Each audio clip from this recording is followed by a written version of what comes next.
আসসালামু আলাইকুম সম্মানিত ভিউয়ার্স। এখন যে গাছটি আপনারা দেখতেছেন এটি হলো ইন্দোনেশিয়ান স্মার্ট নেপিয়ার হাইব্রিড গাছ। এটি মূলত শীত, বর্ষা, গ্রীষ্ম যে কোনো সিজনেই কিংবা যে কোনো সময়ই আপনারা চাষ করতে পারেন।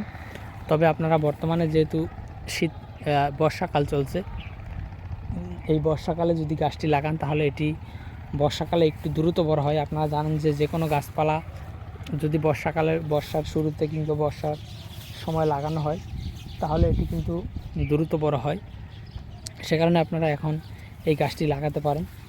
তবে যে কোনো সময়ই আপনারা এই গাছ লাগাতে পারবেন বা যে কোনো সময়ই কিন্তু আপনারা আমাদের কাছে এই গাছের কাটিং পাবেন। আমরা বাংলাদেশের বিভিন্ন জেলাতে আমরা কিন্তু এই গাছের কাটিং সহ জারাওয়ান হাইব্রিড গাছের cutting, elephant hybrid, Zanzibar hybrid, Taiwan hybrid, Guatemala hybrid, smart Napier যে কোনো গাছের কাটিং আপনার যদি প্রয়োজন হয় তাহলে আপনারা আমাদের স্ক্রিনে দেওয়া নম্বরে যোগাযোগ করলে আমরা আপনাদের হাতে ইন্দোনেশিয়ান স্মার্ট নেপিয়ার গাছের কাটিং সহ যে কোনো গাছের কাটিং কিন্তু আপনাদের হাতে পৌঁছে দিতে পারবো। দর্শক, এই গাছটি আপনারা দেখেন যে কী পরিমাণ পাতা হয়।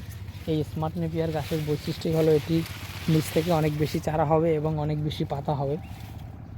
অন্যদিকে আপনার অন্যান্য যে গাছ জারা, পাকসন, লাল পাকসন, এর লম্বা জাতের যে গাছগুলো রয়েছে সে গাছে কিন্তু এত বেশি পাতা হয় না।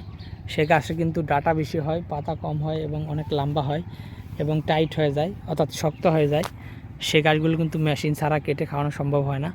কিন্তু ইন্দোনেশিয়ান স্মার্ট নেপিয়ার গাছটি লম্বা কম হয়, ডাঁটা কম হয়, পাতা বেশি হয় এবং নরম মিষ্টি হয়, যার কারণে গরু, ছাগল, ভেড়া, মহিষ যে কোনো গবাদি পশু কিন্তু এই গাছটি অনেকটা স্বাচ্ছন্দ্য বোধ করে খেতে। তো দর্শক, আমরা এই গাছের কাটিংগুলো সারা বাংলাদেশে কিংবা যে কোনো গাছের কাটিং আমরা সারা বাংলাদেশেই কিন্তু বুকিং দিয়ে থাকি।